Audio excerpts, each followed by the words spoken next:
Assalamualaikum warahmatullahi wabarakatuh. Halo Sobat Unisba, kembali lagi bersama kami di podcast Unisba spesial Idul Adha. Dengan saya Adinda Aulia Harisma, hari ini akan menyajikan cerita-cerita menarik, informatif, dan juga menginspirasi di mana lagi kalau bukan di podcast Unisba. Oke Sobat Unisba, gimana kabarnya? Semoga selalu sehat dan baik-baik aja ya. Pada podcast spesial Idul Adha ini, kita akan berbincang hangat mengenai makna, sejarah, dan juga nilai-nilai spiritual tentang Idul Adha. Sebuah momen besar dari kehidupan umat Islam yang sangat erat dengan pelajaran, pengorbanan, keikhlasan, dan juga ketakwaan. Maka dari itu, pada podcast kali ini kita akan menghadirkan Kepala Elpani Unisba Blitar, yakni Bapak Dr. Nailul Khairi, MPDI. Langsung saja kita sambut. Assalamualaikum Bapak. Waalaikumsalam warahmatullahi wabarakatuh. Bagaimana kabarnya Bapak? Alhamdulillah, semua alhamdulillah, hari ini baik sekali, alhamdulillah. Alhamdulillah ya Pak ya. Iya. Wah, nggak kerasa ya Pak, ternyata kita sudah memasuki bulan Dzulhijjah. Iya. Sebuah bulan Hijriyah ya Pak kalau kita namanya dalam Islam. Iya, bulan Hijriyah. Bulan Hijriyah. Betul. Nah, berhubung ini kan sudah mendekati Hari Raya Idul Adha ya Pak. Menurut Bapak sebagai pengantar, apa sih makna Idul Adha menurut Bapak Nailul? Iya, baik. Idul Adha itu kan Aid itu kan kembali Adha pada pengorbanan kan. Iya. Artinya apa? Jadi kalau melihat secara historis, di mana dulu yang pertama itu kalau Nabi Adam, kisahnya Nabi Adam lewat putranya Qabil dan Habil kan pernah mendapatkan ujian untuk berkorban memang kan.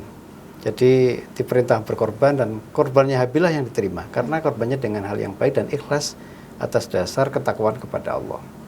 Nah, dari situ juga ada lagi kisah sejarah pada zaman Nabi Ibrahim, di mana Nabi Ibrahim waktu itu diuji untuk menyembelih anaknya. Anak satu-satunya waktu itu kan, yang pertama kali diberi anak. Iya. Di mana waktu itu sudah berumur 80 tahun lebih. Bayangkan, 80 tahun belum punya anak sekali punya anak disuruh menyembelih, kayak apa? Nah, perasaannya. betapa berat Nabi Ibrahim waktu itu. Harus diuji keikhlasannya, ketulusannya, kecintaannya kepada Allah Subhanahu wa taala. Sehingga apa? Ketika beliau diperintah untuk melaksanakan itu dan lulus dan mendapatkan gelar Khalilullah, kekasihnya Allah. Jadi pada dasarnya Idul Adha adalah sebuah pengorbanan untuk betul-betul mendekatkan diri kepada Allah. Dan Ismail itu sekarang tidak hanya berupa hewan-hewan itu tidak. Sebenarnya Ismail itu ada dalam diri kita sendiri, ego kita, ya kan, kehormatan kita, dalam artian ya ego yang harga diri yang sehari-hari kita perjuangkan itu, yang selama ini kalau ada orang itu diganggu egonya kan, setelah dia lebih marah dibandingkan dengan tetangganya yang katakan itu lapar tapi dia nggak peduli, gitu kan. Udah emosi ya Pak jadinya. Iya betul, itu secara historis seperti itu. Ya. Kalau ini Pak, secara lebih rinci ya, tadi kan Bapak menjelaskan tentang Nabi Ibrahim dan juga Nabi Ismail. Mungkin bisa dijelaskan secara rinci Pak, gimana sih prosesnya dari awal Nabi Ibrahim mendapatkan secara historis belum mendapatkan anak, menunggu secara lama ya Pak ya, tiba-tiba diminta Allah untuk berkurban. Iya. Gitu Pak. Riwayatkan begini. Jadi Nabi Ibrahim itu pernah kan berkorban tuh nggak tanggung-tanggung kan, ada ribuan hewannya, ada ribuan.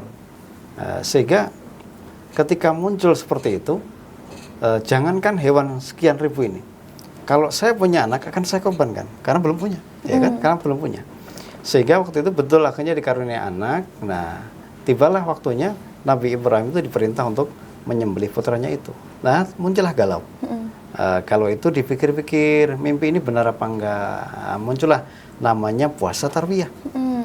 Baru ketika hari berikutnya yaitu Arafah, dia sudah yakin, seyakin-yakinnya bahwa ini adalah perintah Allah. Bahkan waktu itu didukung, istrinya juga mendukung, Ismailnya juga mendukung, ya kan? Bahkan ketika ditanya, Nabi Ismail tanya, Ismail, Abah ini diperintah untuk menyembelih kamu oleh Allah, bagaimana?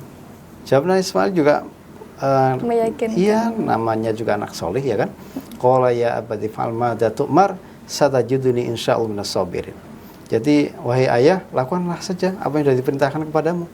Nanti insya Allah kamu akan menemukan saya di surga sebagai golongan orang-orang yang sabar. Itu jawaban orang yang soleh, jawaban anak yang soleh lahir dari orang-orang yang soleh, begitu. Insya Allah. Itu. gitu. Jadi tibalah ketika prosesi penyembelihan itu yang akhirnya diganti oleh kambing kibas oleh malaikat. Waktu itu begitu. Berarti melakukan ibadahnya itu ya Pak, mengorbankan Nabi Ismail, dan pada saat mau disembelih diganti dengan kurban. Dan itu pun begini Pak, ada beberapa hal yang sempat menggoda Nabi Ibrahim lewat jalur dari setan ya. Ini ya setan iblis gitu ya. Jadi iblis itu menggoda istrinya Nabi Ibrahim. Ya. Itu tahu nggak? Itu Ismail mau dibawa kemana? Iya, kenapa? Ismail disembelih. Katanya perintah Allah. Ya udah, kalau perintah Allah saya ikut. Nah ini jawaban istri yang salihah begitu. Ya saya ngikut suami saya. Kalau udah diperintah oleh Allah ya sudah, saya ngikut aja. Ganti yang Ismail juga. Ismail, kamu tahu nggak? Kamu mau dibawa kemana? Kamu mau disembelih Ismail karena diperintah Allah. Kalau ini sudah perintah saya siap laksanakan. Pergi kamu iblis. Idhab an hadzal makan. Makanya sekarang ditirukan dengan lontar jumroh itu. Ibadah haji, lontar jumroh. Itulah isyarat makna waktu itu dulu Nabi Ibrahim diperintah untuk ketika Nabi Ismail digoda oleh iblis, dilempar itu pakai kerikil. Berarti makanya sampai sekarang ada dalam runutan ibadah haji itu lempar jumroh itu ya Pak? Betul, sampai itu ada kan ibadah sa'i, ibadah sa'i, ibadah lari-lari sofa dan marwah dan seterusnya, itu ada banyak makna di sana itu. Banyak makna di sana. Ini itu berkaitan dengan Nabi Ibrahim sebenarnya. Iya, termasuk juga itu. Oke Pak. Kalau mau bahas tentang kurban sendiri, tadi kan diganti dengan kambing ya sama malaikat. Kalau sekarang ini, kalau bukan sekarang sih Pak, dari dulu ya. Kira-kira hewan kurban apa saja yang bisa digunakan untuk disembelih itu? Baik, hewan yang bisa dijadikan kurban itu yang pertama adalah al-baqar, yaitu sapi ya kan, sapi, al-ghanam, kemudian kambing. Cuman catatannya al-jamus, jamus itu adalah kerbau. Ada yang mengatakan kerbau. Juga onta sebenarnya sih, ya kan, onta. Cuman karena di Indonesia itu onta termasuk hewan yang dilindungi, nanti malah repot ya kan? Iya, punah. Nyembelih onta malah justru ditangkap Pak polisi, ya kan? Nggak boleh. Jadi yang 3 itu aja, sapi, kerbau atau kambing, ya kan? Itu yang di Indonesia ya Pak? Iya, kalau di Arab boleh pakai onta, karena di sana kan termasuk hewan peliharaan kan? Iya. Bisa dikembangkan. Nah, kemudian Ibnu Abbas, sahabat itu juga pernah. Dia menganalogkan begini, yang namanya korban itu adalah iraqatud dam. Yang penting mengalirkan darah. Simbol pengorbanan. Dan itu walau bidujajin, meskipun hanya dengan ayam, betul, pakai ayam jago gitu loh. Itu boleh. Itu menurut sahabat Ibnu Abbas. Sehingga apa? Bagi mereka yang tidak mampu membeli sapi, membeli kambing itu ya apalah yang bisa dikorbankan. Yang penting tidak semut ya. Yang penting tidak semut. Nggak bisa ditangkap semutnya. Jadi ayam pun nggak apa-apa. Bahkan untuk menyiasati hati kita daripada nanti kita mengharap pemberian orang lain, sudah lama-lama mulai pagi sampai sore pintu kita buka, ternyata nggak ada yang nyentelin ya kan. Lebih baik menyembelih sendiri aja, menyembelih ayam diniati kurban. Ikut sahabat Ibnu Abbas. Oh gitu. Tapi jangan dibawa ke musola ya, nanti nggak rata. Tapi ini berarti korban itu nggak harus Pak? Nggak semua orang harus korban gitu kan? Iya, artinya dalam bentuk itu binatang tadi. Iya, itu kan bagi mereka yang mampu, artinya begitu, bagi mereka yang mampu. Jadi kalau dilihat esensinya, korban itu kan lebih dari itu sebenarnya. Bahkan Allah berfirman gini, la yanalallahu luhumuha wala dima'uha walakin yanalut taqwa minkum. Jadi Allah tidak menerima, bahkan tidak akan menerima dagingnya ya kan, darahnya bukan, tapi yang diterima adalah ketakwaannya. Jadi berkorban itu memang dalam rangka imtisal awamirillah, menjalankan perintah Allah. Tapi kan kadang enggak. Kita yang kadang diberi kelonggaran tuh yang muncul kan bukan itunya. Iya. Ini loh sapi saya yang paling besar yang korbankan. Mana sapi yang lebih besar dibandingkan sapi saya? Kadang kan itu. Ini kambing saya, ya kan? Nah, begitu. Sehingga yang muncul bukan imtisalu awamirillah, tapi justru memperbesar egonya. Terus mana yang dikorbankan? Oh iya. Nah, gitu. Tapi minimal sudah ada sedikit materi kan yang dikorbankan minimal begitu. Benar-benar. Ya. Berarti pengorbanan hewan kurban itu berarti cuma secara simbolik ya Pak sebenarnya. Lebih ke niat awalnya itu seperti apa? Iya, jadi secara kita tetap ya, termasuk juga sholat, zakat kan juga begitu. Cuman korban ini lebih kepada esensi adalah mengorbankan nafsu diri kita, ya kan, nafsu diri kita. Sehingga kalau itu bisa kita sembelih, bahasanya begitu ya, bisa kita sembelih, kita akan tahu sebenarnya siapa diri kita itu kan siapa. Sehingga ada bukan pepatah sih, ada makalah dari seorang sufi mengatakan begini, man arafa nafsa faqad arafa rabbahu. Barang siapa yang tahu dirinya sendiri, maka dia akan tahu siapa Tuhannya. Oh, diri saya itu seorang hamba, saya nggak mampu dan sebagainya. Akhirnya kan dia tahu, wah ada sang kuasa yang menguasai jagat raya ini. Begitu. Ini berkaitan sama pertanyaan saya ya Pak ya. Ini kan berarti banyak orang yang memahami bahwa kurban itu adalah pengorbanan, bukan sebuah kewajiban finansial. Kayak kan seperti itu ya yang kita alami selama ini. Terus bagaimana menurut Bapak cara memperkuat pemahaman bahwa kurban itu bukan hanya kewajiban pengorbanan finansial semata, tapi juga bentuk ibadah ruhani, Pak? Iya, begini. Jadi secara syariat dulu ya, secara syariat memang bagi mereka yang ada kelebihan, dalam artian ya kelebihan harta di sini, ya memang disunnahkan ya kan, iya kan, fasholli lirabbika wanhar, ya kan, sholat dan berkorbanlah. Iya. Nah begitu.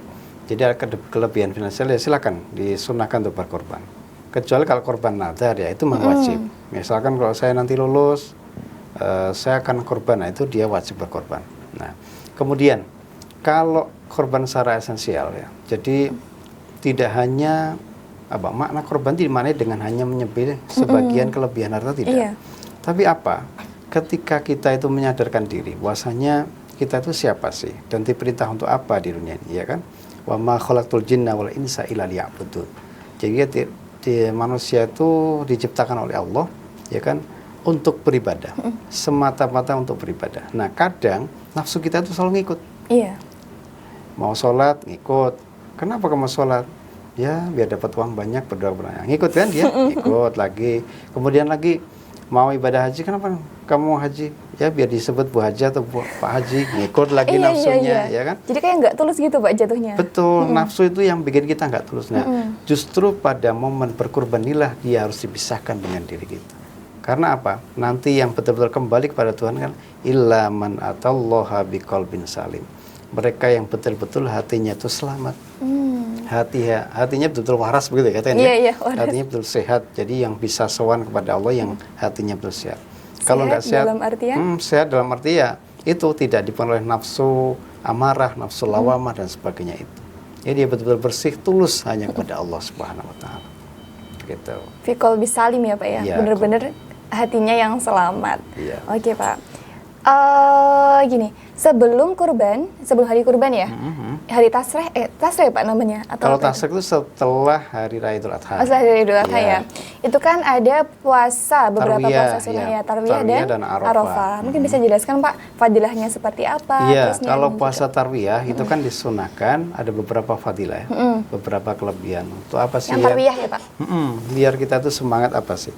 Itu pahalanya adalah bisa kafaratun lisan. Jadi kafaratun dzunub bisa mengkafaroi, menghapus dosa tahun yang sudah. Itu untuk puasa tarwiyah. Tarwiyah yang hari ke-9. Yang hari ini ya, hari ke-8. Hari ke-8. Ya, kalau puasa Arafah itu bisa menghapus 2 tahun qablahu wa ba'dahu. Dosa sebelum tahun ini dan dosa yang akan datang. Jadi kayak BPJS itu ya, ada apa namanya? Jaminan. Ada jaminannya. Ada jaminan. Oke, berarti yang tarwiyah tadi menghapus dosa sebelum. Yang sudah. Kalau yang Arafah itu sebelum dan sesudah. Oke. Coba berarti insya Allah. Kecuali dosa apa Pak? Apakah ada dosa yang kecuali tidak dosa bisa syirik? Dosa syirik nggak bisa dihapus. Kecuali hanya pertobatan kepada Allah. Karena apa? Kita tahu sendiri iblis diusir dari surga karena apa? Karena syirik kan? Syirik, iya. Karena syirik. Padahal manusia itu ya syirik itu sangat luar biasa namanya kan? Menyekutukan Allah ya Pak? Betul. Oke. Ini Pak, dalam pengalaman Bapak sendiri, apakah ada tradisi Idul Adha yang unik di masyarakat Pak? Khususnya di Blitar mungkin ya? Yang unik ya itu mungkin bakar-bakar itu kambing ya, bakar-bakar itu. Itu ada nuansa kebersamaan memang di sana kan. Pokoknya musim kurban itu ya musim itu hari raya apa namanya daging kan begitu kan, hari itu raya sudah daging. uniknya begitu.